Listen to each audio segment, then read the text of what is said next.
महाराज, आपल्या राज्यामध्ये एक ढोंगी साधू आलेला आहे आणि त्या साधूच्या नादाला राजमाता लागलेली आहे. तुम्हाला योग दीक्षा देऊन जोगी बनवावं, तीर्थाटनाला पाठवावं आणि त्या साधूला राज्यगादीवर बसवून स्वैरपणे दोघे कामसुखाचा आनंद भोगीत राहावं, असा त्यांचा कावा आहे. तुमच्या आईनं आता हे जे ढोंग करून तुम्हाला ही जी गोष्टी सांगितल्या त्याबद्दल तुम्हाला समजलंच असेल की त्यांच्या मागे त्यांचं काय षडयंत्र सुरू आहे. आपल्या आवडत्या राणीच्या मुखातून हे शब्द ऐकले, राजाला राग आला आणि क्रोधाने राजा लालबुंद झाला. मध्यरात्री सगळ्या मंत्र्यांना बोलवून सभा बोलवली.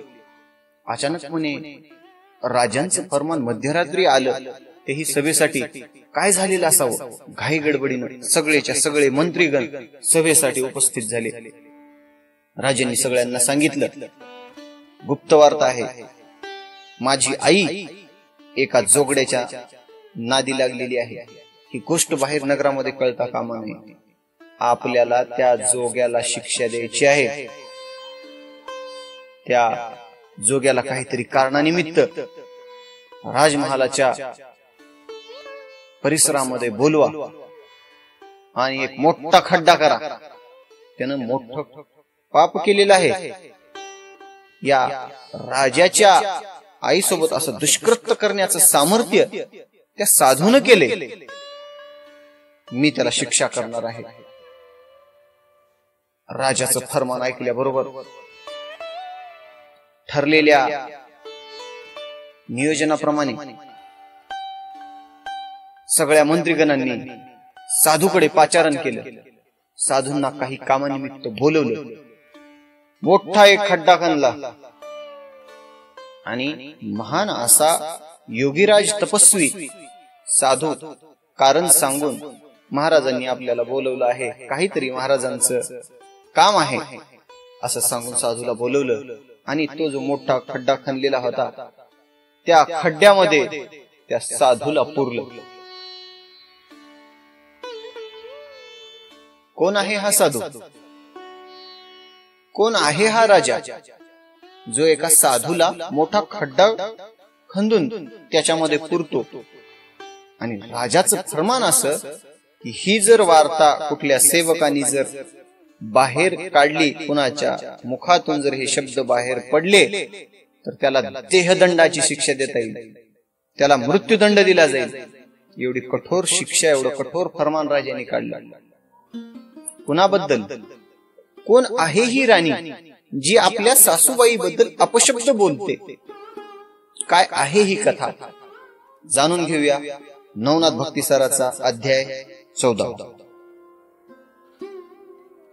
रामकृष्ण हरी. श्री नवनाथ महाराज की जय. कालच्या अध्यायामध्ये आपण पाहिलं जालंधरनाथाने अनुग्रह देऊन मैनावतीला अमरपदाला पोहोचवलं. मैनावतीला अमर केले महाराजांनी. त्या स्त्रीच्या करुणेचे जे शब्द, त्या स्त्रीची गुरु बद्दल असलेली निष्ठा, गुरु बद्दलचं गुरु प्रेम सगळं लक्षात घेऊन ज्या वेळेस ती घेतलेल्या परीक्षेमध्ये यशस्वी झाली, त्यानंतर जालिंदर महाराजांनी मैनावतीला उपदेश करून तिला अमर केले. मैनावती अमर झाली, परंतु रात्रंदिवस तिचं मन तळमळत आहे. आपला तर उद्धार झाला, आईचं मन कसं असतं बघा ना. आपला उद्धार झाला, परंतु आपल्याप्रमाणेच आपल्या आईचा, आपल्याप्रमाणेच आपल्या मुलाचा उद्धार व्हावा ही भावना त्या आईमध्ये आहे. खरंच आई ही श्रेष्ठ आहे. आपल्या मुलाने कितीही मोठा गंभीर अपराध जर केला तर त्या अपराधाला पोटामध्ये घालून मोठ्या अंतकरणाने माफ करते. वात्सल्याचा सागर, प्रेमाचा सागर असणारी आई रात्रंदिवस आपल्या मुलासाठी तळमळ करू लागली. आपल्या मुलाचं मदनासारखं हे सौंदर्य पाहून त्याच्याविषयीची चिंता तिची वाढू लागली. राजमहालामधून इकडून तिकडून फिरत असताना ज्या ज्यावेळी राजाचं दर्शन मैनावतीला होई त्या त्यावेळी तिचं हृदय तळमळ करत असत. माझाही मुलगा हा जो जन्म मरणाचा हा जो फासा आहे, या फाशामधून माझ्याही मुलाची मुक्तता व्हावी, त्यामागे दडलेला हा स्पष्ट हेतू होता. एखादं मोठं वृक्ष आहे आणि त्या मोठ्या वृक्षाला कीड लागावी आणि मोठा फळे फुले फांद्यांनी बहरलेला तो विशाल काय वृक्ष क्षणार्धामध्ये जमीनदोस्त व्हावा, जमिनीवर कोसळावा, त्याप्रमाणे क्षणार्धामध्ये आयुष्य संपल्यानंतर माणसाचा जीव क्षणार्धात या देहातून निघून जातो. रात्रंदिवस कष्ट करून मेहनतीने बांधलेला महल, त्या महिलाला आग लागावी, जाळ लागावा आणि क्षणार्धात महल ती भस्म व्हावा, त्याप्रमाणे हा देह यमाचं बोलावणं आलं की क्षणार्धामध्ये प्राण त्यागून प्राण या शरीरामधून बाहेर निघून येतो. काळ हा महाभयंकर आहे. महाभयंकर असा काळ सर्प मनुष्याच्या जीवाचा ग्रास घेण्यासाठी दडलेला आहे. क्षणोक्षणा याची वाट पाहे अजून किती आहे अवकाश. काळाचा जो पाश आहे मोठा महाभयंकर आहे. या पाशामध्ये आपला मुलगा अडकू नये, त्याला या जन्म मरणाच्या फेऱ्यामधून मुक्त करावं, त्यालाही अमरपदाला नेऊन पोहोचावं. ही तळमळ मैनावतीच्या हृदयामध्ये रात्रंदिवस सुरू आहे. काय करावं काय करावं, तिचं मन तिला स्वस्तच बसू देईल. असंच काही दिवस उलटून गेले. माघ महिना आला आणि थंडीचे दिवस होते. कडाक्याची थंडी असल्यामुळं सकाळी गच्चीवर ऊन घ्यावं, उन्हामध्ये उन्हाचा आस्वाद घेत बसलेली राजमाता मैनावती आपल्या दासी समवेत बसलेली आहे. ऊन घेत बसलेली असताना तिची नजर गोपीचंद राजाच्या ध्येय दृष्टीवर गेली. गोपीचंद राजाचा स्नान विधी चाललेला होता. मैनावती वरच्या मजल्यावर आहे, गच्चीच्या माडीवर, आणि गोपीचंद राजा खालच्या जमिनीच्या लेवलच्या थरावर आहे. राजाचा स्नान विधी सुरू आहे. सभोवतालच्या जे दासे आहेत, राजाचं जे उष्णोदक उदक जे आहे, पाणी आहे, पाणी गरम करत आहेत, आणि जे सुगंधित असे द्रव्य गुलाबजल, आता राजस्नानाची जी विधी आहे त्याच्यासाठी दास्यांची खटपट चालू आहे. आणि राजा मोठ्या थाटामध्ये सुवर्णाचा एक चौरंग, सोन्याचा चौरंग, रत्नजडित चौरंगावर राजा दात घासत बसलेला आहे. स्नान करायचं असल्यामुळं आपल्या अंगावरची जी आभूषण होती, गळ्यात जे सोन्याच्या सुवर्ण मोत्याच्या माळा होत्या, सगळ्या काढून ठेवलेल्या होत्या. आणि स्नान करायचं असल्यामुळं वस्त्रही काढून नग्न अवस्थेमध्ये उघड्या अंगाने राजा सोन्याच्या चौरंगावर बसलेला मैनाकिनीला वरून दिसला. राजाचं ते मदनासारखं सौंदर्य पाहून तिच्या मनामध्ये दुःख दाटलं. माझा पती माझ्या मुलासारखाच सौंदर्यवान माझ्या पतीला पाहून मदनाचाच अवतार आहे का काय? एवढा स्वरूपवान सौंदर्यवान माझा पती काळाचं बोलणं आल्या बरोबर काळ रूपी सर्पाने त्याला दंश केला आणि क्षणार्धामध्ये होत्याचं नव्हतं झालं. सुंदर स्वरूपवान माझा पती एका क्षणार्धात काळाच्या आड गेला आणि त्याच्याप्रमाणेच माझा मुलगा काळाच्या आड जाणार आहे. राणी स्फुंदू स्फुंदू रडू लागली, ओक्सा बुक्शी रडू लागली. तिच्या डोळ्यातून अश्रुधारा घळघळा वाहू लागल्या. आजूबाजूला राजमातेच्या जे दासे आहेत, दाशांना काहीच कळायला तयार नाही. राजमाता आपली मैनाकिनी का रडत आहे, कशासाठी, कोण काय म्हणलं, सगळ्याच्या सगळ्या घाबरल्या. राजाने जर विचारलं काय झालं माझ्या आईला, तुम्ही एवढ्या दासीत असताना माझी आई का रडत आहे, असं राजाने जर प्रश्न विचारला, आपण त्याला उत्तर काय द्यायचं. या चिंतेमध्ये सगळ्या जे दास्या भयभीत झाल्या. त्यांना काय करावं काहीच लक्षात यायला तयार नाही. का रडत आहे आपली राजमाता, काय झालं असावं, कोण काय म्हटलं, कुणाचं काय चुकलं असावं, या चिंतेनं सगळ्या चिंतेने व्याकुळ असलेल्या सगळ्या दासी आश्चर्यचकित होऊन मैनावतीकडे पाहू लागल्या. मैनावती रडत आहे.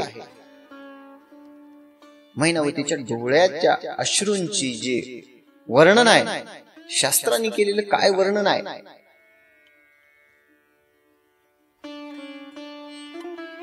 संसार व्यथांचा नाश करून सर्वत्र सुख निर्माण करण्याच्या इच्छेने एका सात्विक मातेच्या हृदयामध्ये प्रगट झालेले ते अश्रू साक्षात चिंतामणी होते, साक्षात चिंतामणी. आणि दुर्धर अशा कृतांतावर ही विजय मिळवण्याची जी सामर्थ्य ज्या संजीवनीमध्ये आहे, ती संजीवनी साक्षात त्या अश्रूमध्ये संचार झालेली होती. एखाद्या दारिद्र्य पीडितास कुबेरानं साक्षात आलिंगन द्यावं किंवा क्षुधेने व्याकुळ झालेल्या एखाद्या वाटसरूला साक्षात कल्पवृक्ष भेटावा. त्याचप्रमाणे एखाद्याचा प्राण कंठाशी आलेला आहे आणि त्याला कामधेनूचं दर्शन व्हावं, त्याचप्रमाणे मैनावतीचे ते अश्रू गोपीचंद राजाच्या भेटीसाठी निघाले. मैनावती दुःखानं तळमळत आहे, रडत आहे आणि वरून ते अश्रू खाली राजाच्या अंगावरती पडत आहेत. राजाने पाहिलं इकडं तिकडं, अरे म्हणे पाऊस नाही, पावसाळ्याचे दिवस नाहीत, पाणी कुठून यायले. सुरुवातीला राजाच्या लक्षात आलं नाही, परंतु मैनावतीचं दुःख काही केल्या संपतच नाहीये दुःख. आपला पुत्र मोहापायी व्याकुळ झालेला जीव तळमळ तळमळ तळमळ करून मैनावती रडू लागला. ज्यावेळी दुसऱ्या वेळी अश्रू आपल्या अंगावरती पडले, राजाच्या लक्षात आलं. राजाने मान वर करून बघितलं आणि राजाच्या लक्षात आलं की हे अश्रू वरून पडत आहे आणि वर आपली माता मैनावती आपली माता आहे, आपली माता रडत आहे, माझी आई रडते. क्षणार्धामध्ये राजा ताट उठला, झटकन त्या ठिकाणी उठला आणि राजा आईच्या दिशेने निघाला. क्षणार्धामध्ये पायऱ्या चढल्या आणि माते जवळ पोहोचला. मातेच्या चरणावरती धडमिटी घातली आणि मातेला हात जोडून राजा म्हणतो कसा, आई काय झालं. हा गोपीचंद राजा, एवढा सामर्थ्यवान राजा, ज्या राजाच्या सांगण्यावरून भले भले मोठे मोठे राज्य असणारे राज्यकर्ते राजे आपला माथा टेकतात. मी सांगेल तेवढा करभार काही न म्हणता एका क्षणार्धामध्ये भरतात. या गोपीचंदाचं एवढं सामर्थ्य आहे, माझ्या या धैर्यापुढे कोणाचाही टिकाव लागत नाही. माझ्या अपार या वैभवापुढे कोणाचंही वाईट नजरेने बघण्याची, वाईट करण्याची कोणाची सामर्थ्य सुद्धा होणार नाही एवढा समर्थ असलेला हा गोपीचंद राजा माझी आई रडतीये. आई काय झालं सांग. गोपीचंद राजाने हात जोडून प्रश्न विचारला.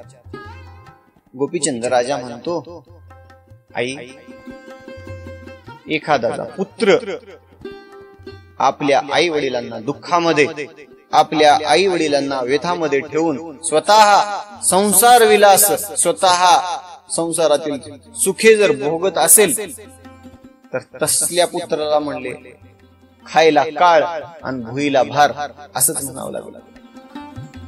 ज्या पुत्राच्या कारकिर्दीमध्ये आई वडिलांच्या डोळ्यामध्ये अश्रू यावेत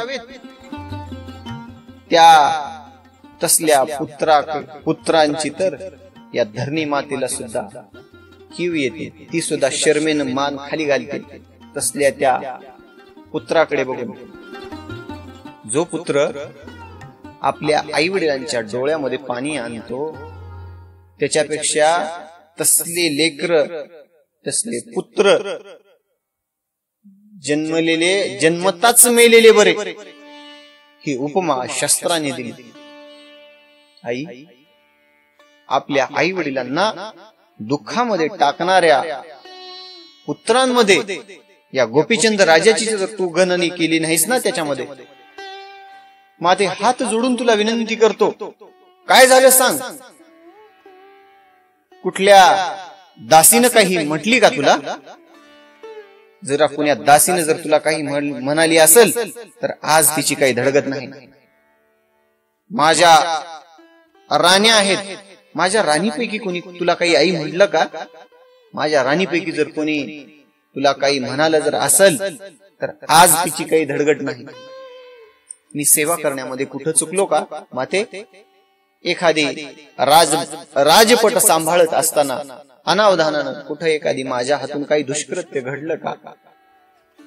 किंवा माते, राजपाट सांभाळत असताना तुझ्याकडे लक्ष द्यायचं राहून गेलं का? काय झालं माते सांग.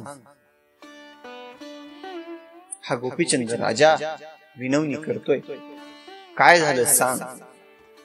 तुझी सेवा करण्यामध्ये मी जर कमी पडलो असेल तर सगळीच्या सगळी कामं आत्ताच सोडून देतो आणि तुझ्या सेवेमध्ये तत्पर होतो. माते, तू अशी रडू नकोस, रडू नकोस माते. आणि जर तुझ्यासाठी मला माझ्या स्वतःच शिर जरी या ठिकाणी कलम करावं लागलं, माझं मुंडक सुद्धा हे करून माझा सगळा माझा जीव तुझ्या चरणावरती ठेवतो माते. तुझ्या सुखासाठी माझा प्राण अर्पण करतो. काय निष्ठा आहे आपल्या आईविषयी, काय भाव आहे. धन्य आहे तो गोपीचंद राजा. आपल्या मातेच्या डोळ्यामध्ये अश्रू येत आहेत तर झटकन सगळी कामं सोडून दिला आणि आईकडे आला. काय झालं असावं आईला विचारण्यासाठी.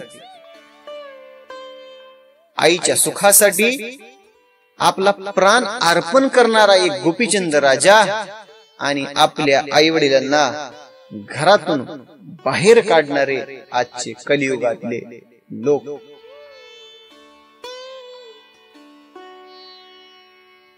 या लोकांबद्दल नाही बोललेलंच बरं.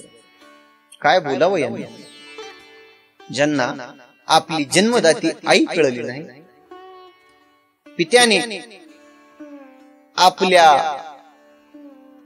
सगळ्या सुखाचा त्याग करून सगळी आपले कष्ट, आपली सगळी मेहनत त्या पुत्रासाठी लावली. आयुष्यभर कष्ट कमवून, आयुष्यभर कष्ट केले, मेहनत केली, पैसा कमवला, त्याच्यासाठी सुंदर असा राजमहल बांधला, सुंदर मोठा महल बांधला, त्याच्यासाठी सगळी व्यवस्था केली, त्याला शेती कमावून दिली, त्याला सगळं काही करून दिलं. आणि म्हातारपणाला त्या पुत्राने आपल्या आई वडिलांना घरातून हाकालून द्यावं. किती वाईट आहे. काय म्हणावं अशा पुत्रांबद्दल. असे पुत्र जन्मताच मेलेले बरे. अरे, ज्या आई वडिलांच्या कष्टाला तुम्ही जाणला नाहीत, बाकी इतरांचं तर सोडा. ज्या मातेनं आपल्या स्वतःच्या रक्ताचं दूध पाजून तुम्हाला मोठं केलं, त्या माता पित्याचे तुम्ही नाही झालात, बाकी जगाचे काय होणार? सृष्टीचा विधात्याचा नियम आहे. आपल्या आई वडिलांना जो दुःख देतो, आपल्या आई वडिलांना जो त्रास देतो, त्यांना जो घरातून बाहेर हाकलून देतो, आयुष्यभर तो कधीच सुखी आणि समाधानी राहू शकणार नाही. हे कालचक्र आहे, कलियुग आहे. हा आपण केलेले हे जे कर्म आहेत, या कर्माची फळं इथंच याच जन्मामध्ये फेडून जावी लागणार आहे. जो त्रास तुम्ही तुमच्या आई वडिलांना दिला, तोच त्रास तुमची मुलं तुम्हाला देतील. काळ सर्प आहे, संसार चक्र आहे. या मायेतून कोणी नाही सुटला आणि कर्माच्या पाशामधून कोणीच नाही सुटला. असो, गोपीचंद राजा तळमळ करतोय, आई काय झालं सांग. तुझ्यासाठी हा तुझा पुत्र आपले प्राण द्यायला तयार आहे, तुझ्या सुखासाठी. सांग म्हणून बघ माते, तू का रडतीये? हात जोडून आपला माथा आपल्या मातेच्या चरणावरती टेकून राजाने दुःख व्यक्त केलं. सांग माते, काय झाले सांग. सगळ्या दाशा घाबरल्या. आता काय म्हणते की मैनावती? सगळ्या राण्या घाबरल्या. काय होतं की, कोण काय म्हटलं की?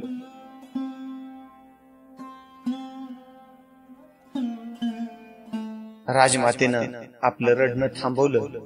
आपल्या आईचे अश्रू गोपीचंद राजाने पुसले आणि आपल्या मुलाला शिकवण देण्याची ही योग्य वेळ आहे असं पाहून मैनावतीनं उपदेश केला. आपल्या पुत्राला मैनावती उपदेश करते. काय करते लक्षात घ्या, ऐका. बाळा, ज्या वेळी मी तुझं मदनासारखं सौंदर्य पाहते, त्यावेळी माझं रडू, माझी चिंता, माझं दुःख मला आवरणावनी होतं. कारण तुझ्यासारखा सुंदर आणि सुकुमार तुझा पिता होता, राजा त्रिलोचन. सगळा सर्व गुण संपन्न, सगळं ऐश्वर, सगळे भोगविलास त्याच्याकडे होते. सुंदर असा राज्य कारभार तो चालवित होता, राज्यपाठ होता. आणि एके दिवशी काळाने आघात केला आणि तुझा पिता काळाच्या आड गेला. सुंदर असं मदनासारखं शरीर होत, शरीर जळून खाक झालं. एखाद्या गवताप्रमाणे केस जळून गेले. अस्थि, त्वचा, मांस, मज्जा यांची ही अवस्था त्याच्याप्रमाणे झाली आणि क्षणार्धात होत्याचे नव्हतं झालं. एवढा सुंदर असणारा हा तुझा पिता, हा जो काळ सर्प जो आहे, हा कोणालाच सोडत नाही. याच्याकडे दया नाही, माया नाही, काहीच नाही. आणि हीच काळजी मला रात्रंदिवस सतावत असते बाळा. आणि तुझंही एवढं दिव्य शरीर आहे, तूही एवढा सुंदर आपल्या पित्यासारखाच आहेस. आणि तुझं हे शरीर एक दिवस काळाच्या आड जाणार आहे. एवढ्या सुंदर या शरीराचं तुझ्या माती होणार आहे, माती बाळा. त्यासाठी माझा जीव तळमळ करतो रे, दुसरं काही कारण नाही. मला कोणी काही म्हटलं नाही, कुठल्या दासीने मला काही म्हणली नाही, तुझ्या राण्यापैकी कोणत्या राणीने मला काही म्हणले नाही. आणि तुझ्याविषयीचा जो मोह माझ्या हृदयामध्ये दाटून आलेला आहे, रात्रंदिवस माझ्या हृदयाची ही अवस्था आहे, तळमळ आहे की आपला मुलगा एक दिवस मातीमध्ये मिळून जाणार आहे. तू ही चिरंजीव व्हावं रे, असं माझ्या मनाला वाटतं रे पिल्ल्या. आपल्या बाळाला उपदेश करत आहे गोपीचंद राजाची आई मैनावती. आपला मुलगा काळाच्या आड जाऊ नये ही चिंता तिला रात्रंदिवस झोपू देत नाही. मैनावती सांगत आहे, पुढे उपदेश करते, बाळा, अनेक परंपरा होऊन गेल्या रे. अनेक परंपरा आहेत, अनेक संप्रदाय आहेत. ज्या संप्रदायामध्ये चिरंजीव पदाला प्राप्त झालेले महान असे तपस्वी आहेत. प्रभू श्रीरामांनी कृपा करून आपला जो भक्त विभीषण आहे, विभीषणाला अमरपदाला पोहोचवलं. जे विष्णू भक्ती आहे, विष्णूनी नारदाला अमरत्व प्रदान केलं. आता ही मैनावती जी उपदेश करत आहे, ऐका कुठले कुठले संप्रदाय आहेत आणि कुठल्या संप्रदायाने कुठल्या कुठल्या शिष्यांचा उद्धार केला, घ्या लक्षात. नारदाने भगवान विष्णूंची भक्ती केली आणि भगवान विष्णूंनी नारदाला अमरपदाला पोहोचवलं. नारदाने उपदेश व्यासांना केला आणि नारदाचा ऐकून भगवान व्यास सुद्धा चिरंजीव पदाला प्राप्त झाले. व्यासांनी उपदेश दिला शुकमुनींना आणि शुकमुनी सुद्धा आढळ पदाला पोहोचले. शुकमुनींनी उपदेश दिला कौशिक ऋषींना आणि कौशिकांना सुद्धा आपल्या पदाला नेऊन पोहोचले. कौशिकांनी उपदेश दिला याज्ञवल्क्याला, याज्ञवल्क्य ऋषी, आणि याज्ञवल्क्याला सुद्धा अमरत्वास प्राप्त करविले. याज्ञवल्क्यांनी अनुग्रह दिला, रामानुजावर अनुग्रह केला. यानंतर मैनावतीने 4 संप्रदाय सांगितले. आपल्या मुलाला सांगत आहे कोण कुणाला अमर केलं. गुरु शिष्य ही जी परंपरा आहे बाळा, या गुरु शिष्य परंपरा अनेक होऊन गेल्या रे. आणि या परंपरेमध्ये अनेकांनी आपल्या या देहाची मुक्ती करून घेतली. अशा अनेक परंपरा आहेत. मैनावती सांगते, नारदापासून ही परंपरा सुरू झाली. मध्यंतरीच्या काळामध्ये रामानुजानंतर रामानुजांनी जी दीक्षा दिली, जोगिया यांना दिली. त्यानंतर जोगियांनी मुकुंदराजांना दीक्षा दिली. मुकुंदराजानंतर जयत्पालावर कृपा केली. जयत्पालांनी पुढे आपला जो अनुग्रह दिला, अनुग्रह धर्मानुजाला दिला आणि धर्मानुजापासून हे बोधल्यादी संत निर्माण झाले. ही आहे पहिली परंपरा, पहिला संप्रदाय. दुसरा जो संप्रदाय आहे, दुसरा चैतन्य संप्रदाय आहे. चैतन्य संप्रदाय साक्षात देवी भवानी पार्वती मातेनं हा चैतन्य संप्रदायाचा प्रारंभ केला, सुरुवात केला. भगवान शंकराची आराधना करून सुरू केलेला हा चैतन्य संप्रदाय. आणि यापुढे शिवाने, महादेवांनी या संप्रदायामध्ये कपिलाला अनुग्रह दिला, कपिल महामुनीला, आणि त्यांच्यापासून ही परंपरा पुढे चालत आली. पुढे कपिल महामुनी जे आहेत, कपिल महामुनींनी कुणाकुणाला अनुग्रह दिला. राघव चैतन्यांना अनुग्रह दिला. राघव चैतन्यापासून पुढे ही परंपरा केशव ब्रह्मचैतन्यापासून केशव चैतन्याकडे आणि केशव चैतन्यापासून बाबा चैतन्याकडे ही परंपरा अशी चालत आली. आणि बाबा चैतन्यापासून पुढे संत परंपरा निर्माण झाली. संत तुकाराम, संत ज्ञानेश्वर, संत नामदेव, संत एकनाथ, अशा अनेक महान संतांनी ही परंपरा पुढे चालवली. ही गुरु शिष्य परंपरा आहे. आपल्या गुरुनी शिष्यावर अनुग्रह केला, शिष्यानी त्यांचे शिष्य बनून त्यांच्यावरती अनुग्रह केला आणि ही परंपरा अक्षय अशीच चालू ठेवली.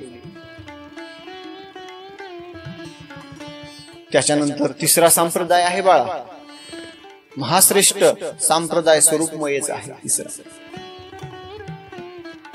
भगवान श्री विष्णूंनी हंस रूपाने ब्रह्मदेवाला उपदेश केला.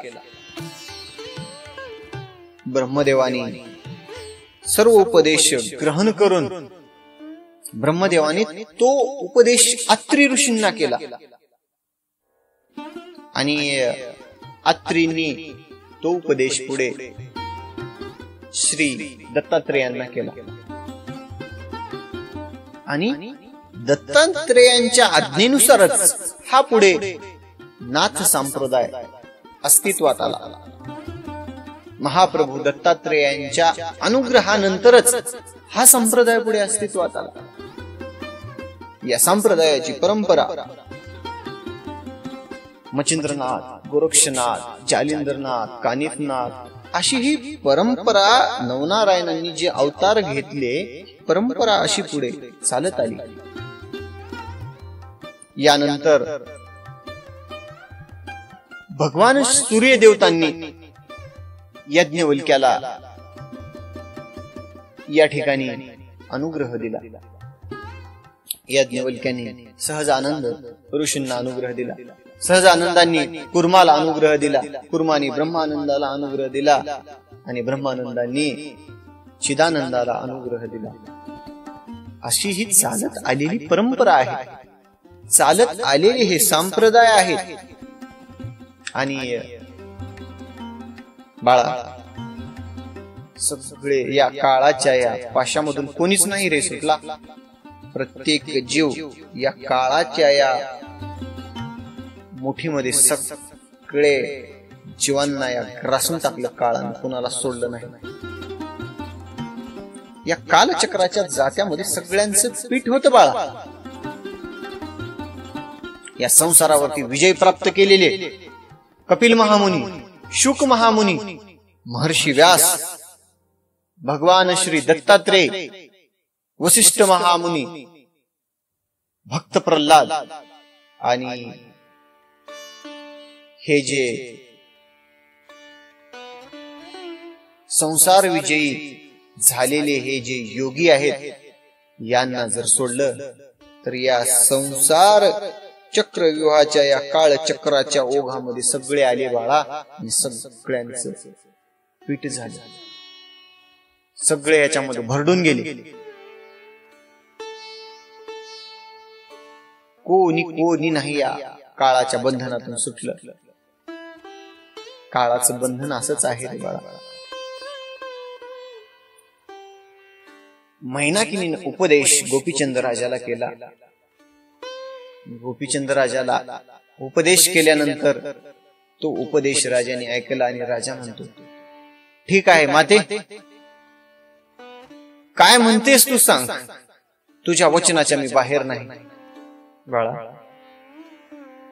तू हा सगळा संसार सोडून द्यावा, सगळा राजपाट राजवैभव सगळा या आपल्या पुत्र पत्नी सगळ्यांचा त्याग करून तो संन्यास योग दीक्षा घ्यावी, संन्यास ग्रहण करावा. सगळा राजवैभव सोडून तू संन्यासी व्हावं, तू योगी व्हावं असं मला वाटतं बाळा. ठीक आहे, मग तुझ्या म्हणण्याप्रमाणे आई. मग गोपीचंद राजा काय म्हणतो ऐका. आईने तर सगळ्या या संप्रदाय सगळे गुरु शिष्य परंपरा सांगून सगळा अनुग्रह दिल्यानंतर गोपीचंद राजा म्हणतो, माते, आजकाल हे कसं आहे,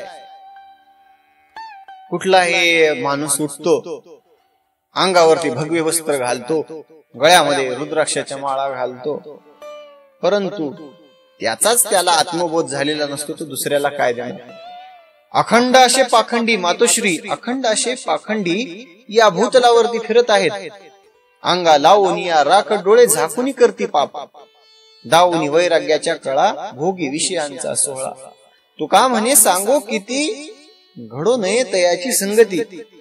आई, असे बरेचसे साधू आहेत जे ढोंग आणून, साधूपणाचा ढोंग आणून या सगळ्या या संसारातले जे जीव आहेत त्यांना मूर्खात काढतात. अनेक असे ढोंगी साधू फिरत आहेत. मग मला अनुग्रह कोण देणार आहे? आणि कोणता असा महाप्रतापी गुरु आहे जो स्वतः अमर आहे आणि मला सुद्धा अमर करत? यावेळी मैनावतीने सांगितलं, बाळा, तुला काळजी करण्याचं काहीच कारण नाही आहे. यावेळी आपल्या नगरामध्ये महान असा तपस्वी स्वतः भगवान दत्तात्रेयांनी ज्या संप्रदायाची सुरुवात केली त्या संप्रदायाचा मेरू मुनी असलेला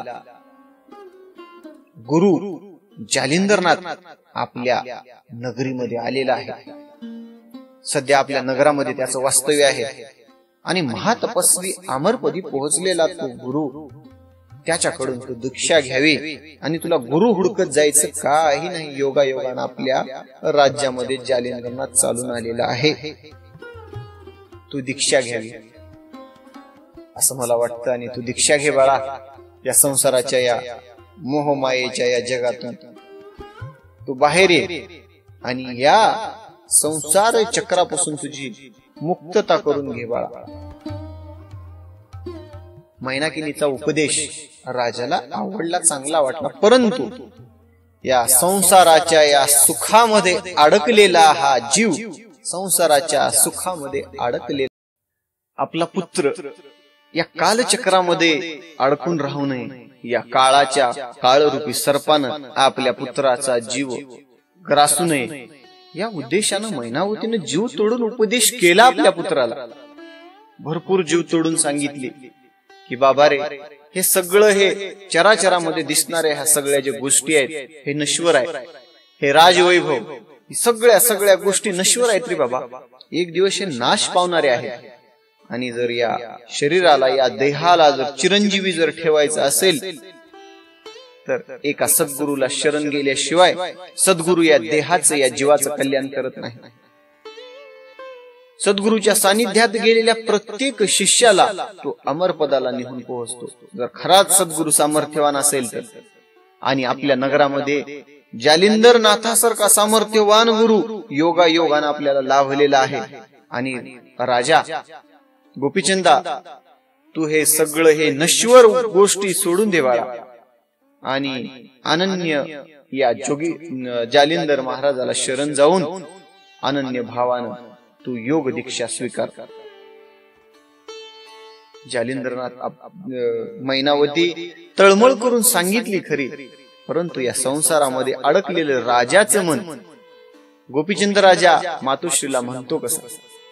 आई, खराय, सद्गुरूच्या सानिध्यामध्ये सद्गुरूला शरण गेल्यानंतर या देहाची मुक्ती होते, खरं आहे. परंतु अचानक तू जर मला असं म्हणालीस की योग दीक्षा घे, तर कसं काय शक्य आहे? या संसाराच्या या कालचक्रामध्ये संसार करत असताना, एवढा राजपाट करत असताना सगळ्या गोष्टी चालू आहेत, अचानक मी योग दीक्षा घ्यायची म्हणली तर ते शक्य आहे काही?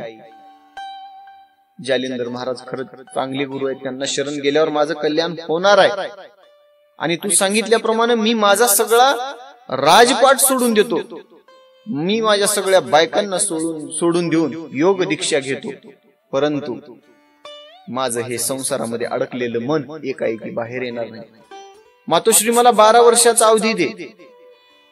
12 वर्षाच्या या कालखंडामध्ये मी माझ्या जे विलास आहे, सुखविलास आहे, ते सुखविलास मी भोगतो. आणि 12 वर्ष पूर्ण झाल्यानंतर तू सांगितल्याप्रमाणे जालंधरनाथाला शरण जाऊन मी माझा सगळा राजपाट त्यागतो आणि जालंधर महाराजाचं शिष्यत्व पत्करतो. मी त्यांना गुरु करून मी तू सांगेल त्या मार्गाने जातो.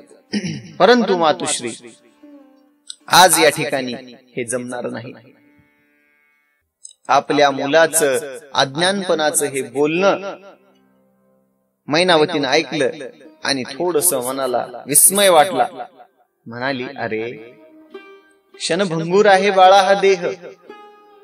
क्षणार्धामध्ये होत्याचं नव्हतं होत. काळाचं बोलावणं आल्यावर कोणाला या ठिकाणी थांबता येत नाही बाळा. क्षणाचाही भरोसा नसलेल्या देह असणारा म्हणले तू 12 वर्षाचा अवधी मागतो. क्षणभंगूर नाही भरवसा, तोडा तोडा मोह माया आशा सगळं तोडून टाका. बाळा ही नाशवंत शरीर आहे रे. नाशवंत देह जाणार सकळ, नाशवंत देह जाणार सकळ. आयुष्य खातो काळ सावधान, क्षणोक्षणी हाची करावा विचार, तरावया पार भव सिंधू. सांगितलं भरपूर, जीव तोडून सांगितलं. राजाने सांगितलं, आई खरंय तू सांगतेस ते सगळ्या गोष्टी खऱ्या आहेत, तू काळजी करू नकोस. तू सांगितल्याप्रमाणे मी हा राजविलास भोगतो आणि राजपाट भोगून झाल्यानंतर 12 वर्षानंतर मी योग दीक्षा घेईन. आता तू निश्चिंत हो मातोश्री. आपल्या आईची समजूत घातली आणि गोपीचंद राजा स्नानासाठी निघून गेले. आपल्या मुलाला एवढं सांगून सुद्धा समजत नाहीये. थोडासा मैनावतीला विस्मय वाटला. पुत्राविषयी चिंता असल्यामुळं तिचं मन अजून चिंतित झालं. परंतु काय करते, नाईलाज या संसारामध्ये अडकलेल्या पुत्राला एकाएकी बाहेर काढणं तिच्याही हाताचं नव्हतं. ही जी मैनावतीची आणि गोपीचंद राजाची ही वार्ता होती, ही वार्ता राजाची प्रिय बायको, प्रिय महाराणी लुमावंती तिचं नाव, लुमावंतीनं हा सगळा वृत्तांत ऐकला आणि राजमातेनं सांगितल्याप्रमाणे राजा सगळं ऐश्वर्य सोडून देऊन, राजपाट सगळा सोडून देऊन योग दीक्षा घेणार आहे, जोगी होणार आहे आणि गोसाई होऊन फिरणार आहे भिक्षा मागत. तिच्या कानावरती हे शब्द पडल्यावर आश्चर्यचकित वाटलं.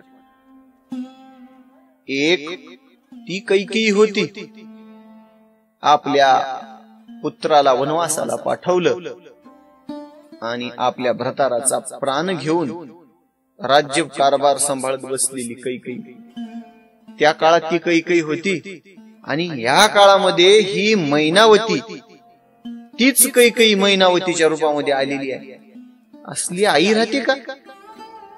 एवढं राज ऐश्वर्य चालू असलेलं हे राज्य, एवढा मोठा राज्य कारभार आणि समृद्ध असलेलं हे राज्य, या सम्राटाला गोपीचंदाला या राज्य कारभारामधून बाहेर घालती कसली आई माता?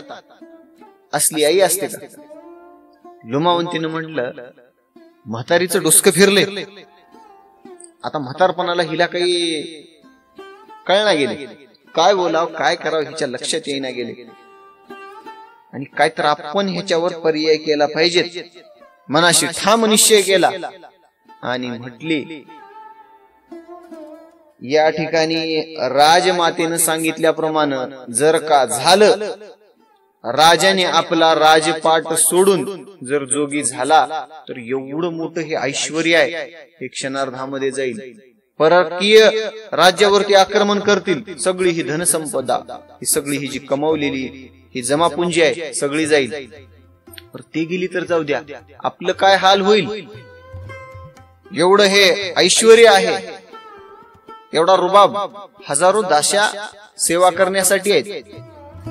तहान लागली तर पाणी द्यायला, भूक लागली तर जेवण, स्वयंपाकासाठी, विश्रांती घेतली तर पाय हातपाय दाबण्यासाठी पर्यंत दाशा लागलेल्या, आणि आपली अवस्था सगळं ही जर राजाने योग दीक्षा जर घेतली तर आपल्याला भीक मागावं लागतं, त्याच्याशिवाय पर्याय राहत नाही. आणि ही म्हातारी आता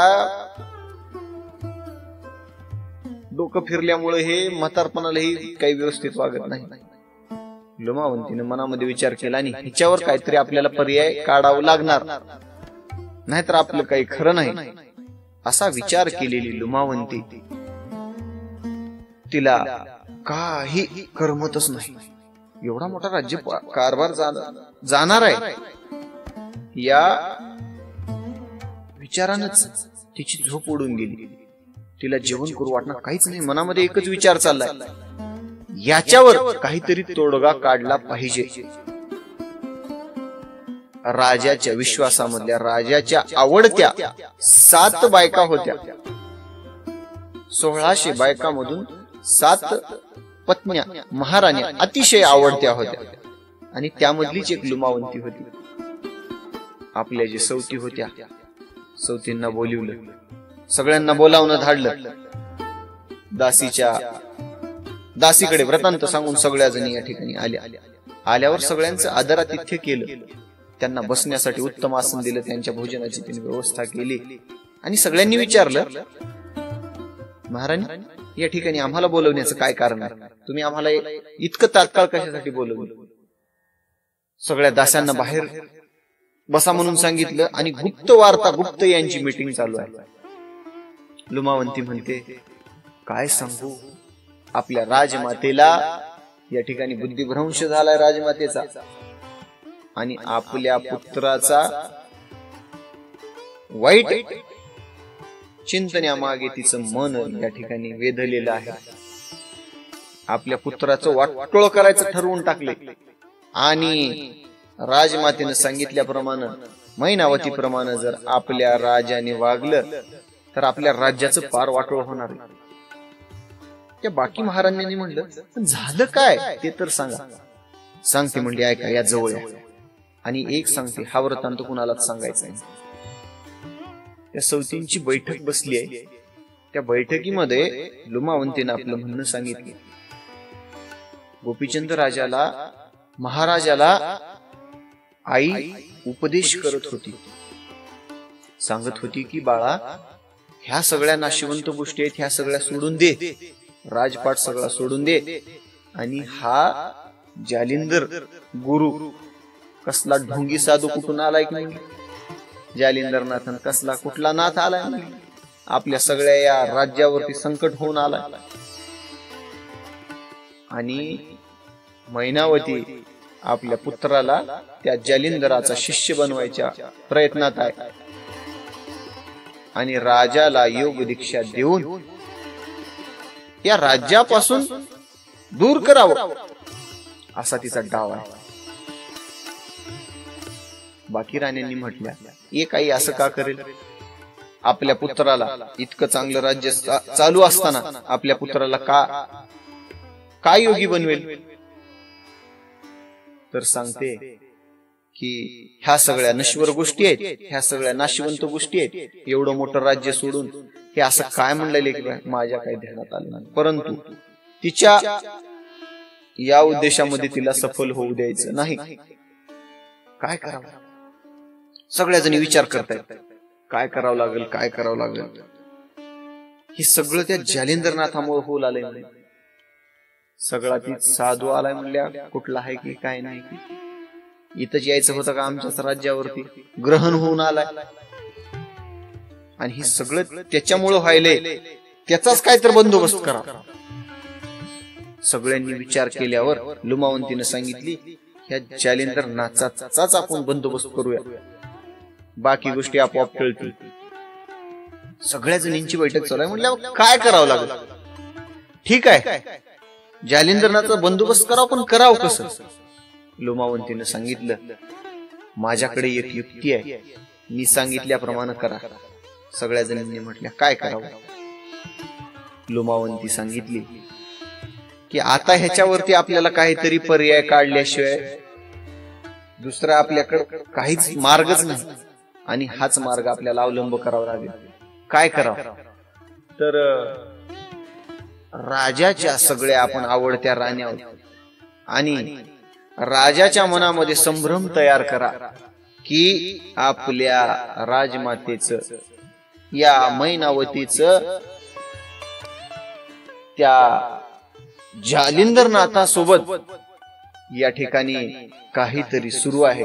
जालिंदरनाथाच्या नादी राजमाता लागलेली आहे आणि असं काहीतरी आपल्याला मार्ग काढावा लागेल. काहीतर म्हणून काहीतरी त्या साधूचा आपल्याला बंदोबस्त करावा लागेल. आणि राजमाता त्या जालिंदरनाथाच्या नादी लागून तुम्हाला सगळा राज्यपाठ, तुम्हाला त्याचा योग दीक्षा देऊन, तुम्हाला तीर्थभ्रमणाला पाठवून हे राज्य सुख भोगायला मोकळ असा त्यांचा डाव आहे, असं काहीतरी राजाच्या कानावर सांगा. परंतु सांगते तुम्हाला लुमावंती म्हणते, अगदी व्यवस्थित सांगा. जर ह्याच्यामध्ये जर कुणाचं जर काही या ठिकाणी चुकलं तर राजा आपली धडगत केल्याशिवाय राहणार नाही. त्यासाठी सगळ्या जणींनी सावधपणानं ही मी कामगिरी तुम्हाला दिलेली आहे, अगदी कटाक्षानं ती कामगिरी पार पाडा. मग सगळ्या जणींनी म्हटल्या, तुम्ही सगळ्यात आवडती बायको तुम्हीच सांगा राजा. पहिल्यांदा सुरू तुम्ही सांगायचं. ठीक आहे म्हणली, मी अगोदर सांगते म्हणली महाराजा. दिवस उलटून गेला, रात्र झाली आणि त्याच रात्री राजाला ही वार्ता सांगायची. मैनावती बद्दल राजाच्या मनामध्ये काहीतरी भरवायचं. लुमावंतीने ठरवलं आणि सायंकाळी राजा पाकशाळेमध्ये गेल्यानंतर राजभोजन झालं. भोजन झाल्यानंतर आपल्या राणीच्या महालाकडे गोपीचंद राजा आला आणि लुमावंतीच्या महालामध्ये आल्यानंतर उत्तम असं आदरातिथ्य राजाचं केलं. राजाला आरती ओवाळली. आरती ओवाळून आपल्या कक्षामध्ये घेतलं आणि कक्षामध्ये घेतल्यानंतर रात्र झाली. काही काळ उलटून गेल्यानंतर उत्तम असा वेळ पाहावा लागला. आपल्या पतीला जर वश करायचा असेल, आपला काही विचार जर त्याच्याकडून करून घ्यायचा असेल तर त्यासाठी टायमिंग कशी लागते म्हणजे उत्तम काळ लागला. रतिक्रीडेचं सुख कामभोग राजाला अगोदर दिला आणि शय्येवर रतिक्रीडा झाल्यानंतर राजाला सांगते. राजानी लुमावंतीला म्हटलं, लुमावंती, आज तुझा चेहरा या ठिकाणी उतरलेला दिसतोय. काहीतरी तुझ्या मनामध्ये प्रश्न असल्यासारखा वाटतोय. काय तुला काळजी लागून राहिलेली आहे? सगळ्या या राण्यामधली माझी आवडती राणी तू आहेस आणि तुला कशाची चिंता? एवढं वैभवानी भरलेलं आपलं राज्य भांडार, सगळं साम्राज्य, एवढं मोठं साम्राज्य आहे आणि माझ्या राणीनं असं नाराज व्हावं? काय झाले सांग? असं म्हटल्यानंतर लुमावंतीनं राजाला सांगितली, महाराज, बऱ्याच दिवसापासून मी तुम्हाला एक गोष्ट सांगावं म्हणते, परंतु सांगावं किंवा नाही, ती गोष्ट सांगितली तर तुम्हाला या ठिकाणी भयंकर असा राग येणार आहे आणि त्या रागामध्ये तुम्ही मला या ठिकाणी काहीतरी बोलचाल, काहीतरी करचाल, ही अशी भीती माझ्या मनामध्ये आहे. आणि ती गोष्ट जर नाही सांगितली महाराज तर या राज्याचं भयंकर असं मोठं नुकसान होणार आहे. आपल्या राज्यावर मोठं संकट पडणार आहे. राजा चिंतातूर झाला, प्रश्नात पडला, काय आहे अशी गोष्ट लुमावंती? सांग, माझ्यापासून काही लपवून ठेवू नको. लुमावंती म्हणाली, महाराज, मी तुम्हाला सांगते, परंतु मला तुम्ही अभिवचन द्या की मी ती गोष्ट सांगितल्यानंतर तुम्ही मला काही करणार नाहीत, मला बोलणार नाहीत, मला रागवणार नाहीत. असं अभिवचन राजाकडून घेतलं. राजाने म्हटलं, ठीक आहे, सांग, मी काहीच करणार नाही. महाराज म्हणली, आताच तुमच्या आईनं तुम्हाला हे सगळं जे ज्ञान सांगितली, ह्याच्या मागे काय षडयंत्र चालू आहे तुम्हाला माहित नाही. आपली जी राजमाता आहे मैनावती, तुमची आई, त्या जालंधरनाथाच्या नादाला लागली आहे आणि त्या साधूच्या, त्या जोग्याच्या नादाला लागून तुम्हाला त्याची योग दीक्षा देऊन तुम्हाला तीर्थाटनाला पाठवायचं आणि त्याला राज्यगादीवर बसून ह्यांच्या वाटामधला जे काटा आहे तुम्ही आहो, तुम्हाला एकदा राज्य गादीवरून हटवलं की त्यांचंच राज्य आहे. आणि हे शब्द आपल्या प्रिय राणीचे शब्द राजाच्या कानावर पडल्यावर राग आला राजाला.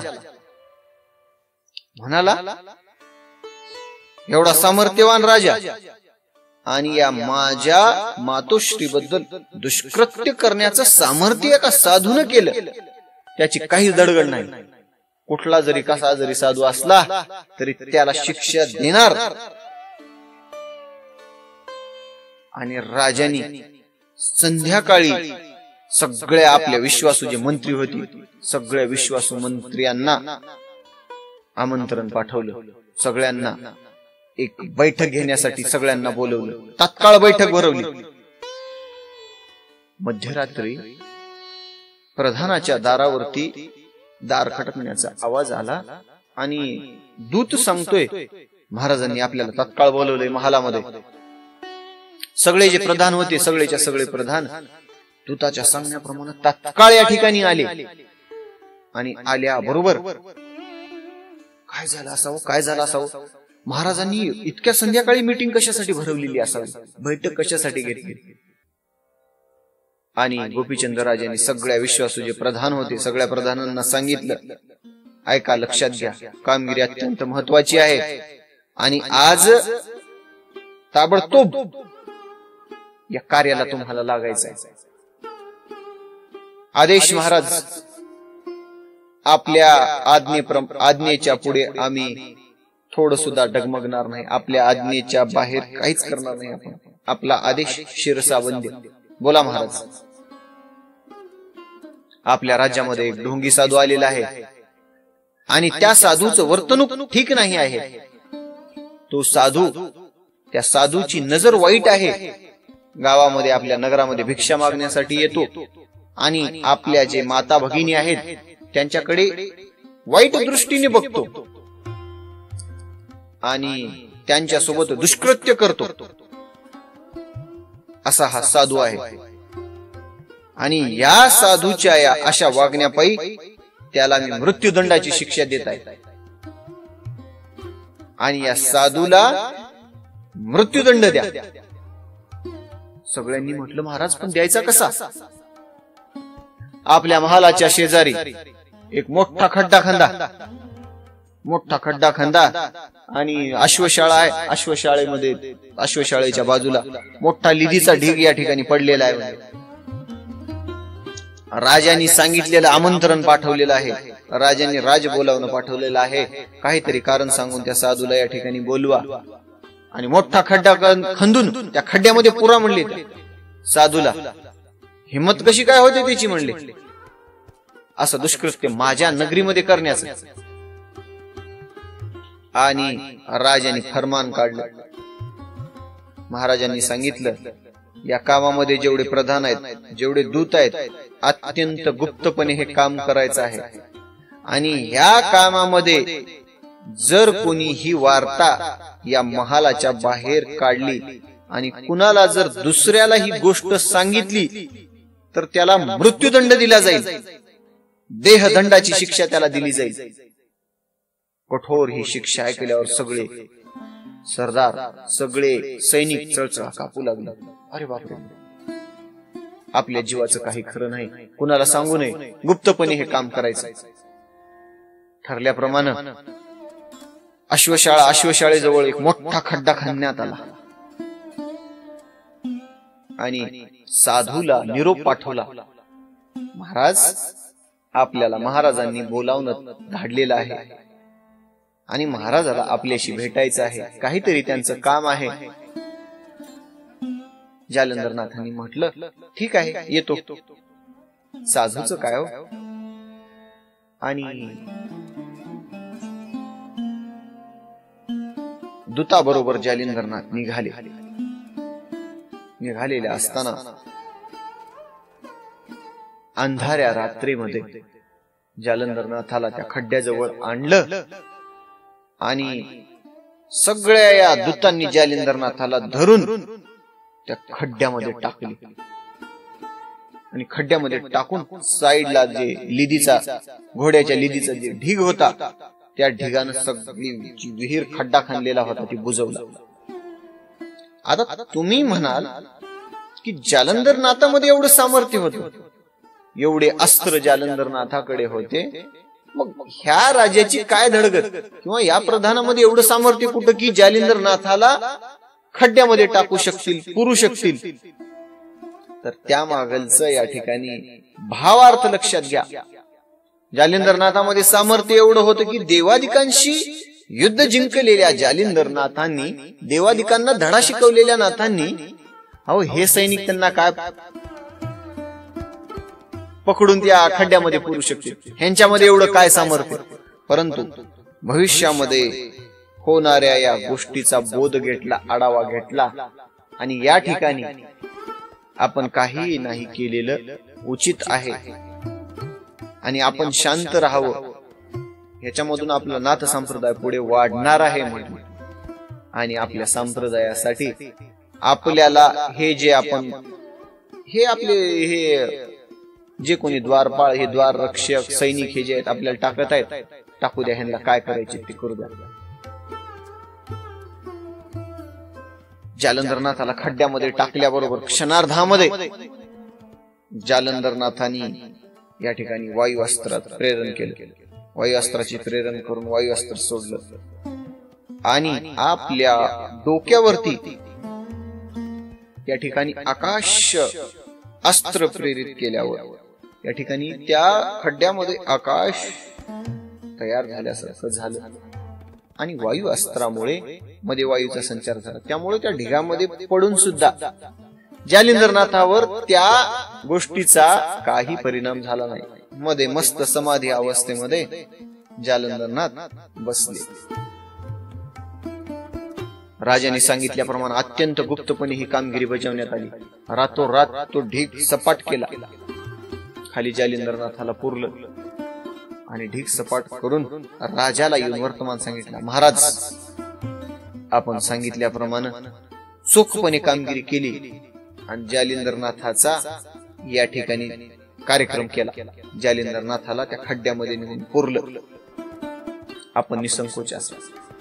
राजाने ऐकलं आणि दुसऱ्या दिवशी नगरामध्ये वार्ता पसरली की आपल्या नगरीमध्ये आलेला जो योगीराज जालंधरनाथ होता, तो जालंधरनाथ या ठिकाणी दिसत नाही आहे. कुठे गेला जालिंदरनाथ? आणि साधूचं हृदय, साधू या ठिकाणी काय करतात? तीर्थभ्रमण करत असतात. दुसऱ्या दिवशी नगरामध्ये सगळीकडे या ठिकाणी वार्ता पसरली की जालिंदरनाथ तीर्थभ्रमण करण्यासाठी गेलेले आहेत. आणि साधूचं काय असतं? तीर्थभ्रमण करत असतात, कधी ह्या देशात कधी त्या देशात. आणि जालिंदरनाथ नगर सोडून गेलेत असं कळालं. सगळ्यांना वाईट वाटलं. म्हणले एवढा तपस्वी महात्मा आपल्या नगरीमध्ये होता आणि अचानक आपली नगरी सोडून गेला. अरे अरे खूप वाईट झालं. आणि सगळ्या लोकांनी थोडी हळहळ व्यक्त केली. बघत बघत ही वार्ता मैनावतीच्या कानावर आली की जालिंदरनाथ नगर सोडून गेलेले आहेत. आणि मैनावतीला एवढं दुःख झालं. आपल्या सद्गुरूला अनन्य शरण असलेली ही मैनावती, आपला गुरु नगर सोडून गेला, माझ्या मुलाला दीक्षा देणारा माझा सद्गुरुनाथ सोडून असा कसा गेला, मला दुःख करू लागली, खेद करू लागली, अतिशय वाईट वाटू लागलं तिला. आणि तिच्या कानावर तशी वार्ता पोहोचवण्यात आली होती. आणि आपल्या मार्गीचा काटा दूर झाला. जालिंदरनाथाला खड्ड्यामध्ये पुरलं. आणि ही वार्ता लुमावंती बाकी इतर राण्या सगळ्यांच्या कानावरती आल्यावर सगळ्यांना आनंद वाटला. आणि सगळ्या राण्या खुश होऊन म्हणतात, बरं झालं, या साधूला असंच पाहिजे होतं.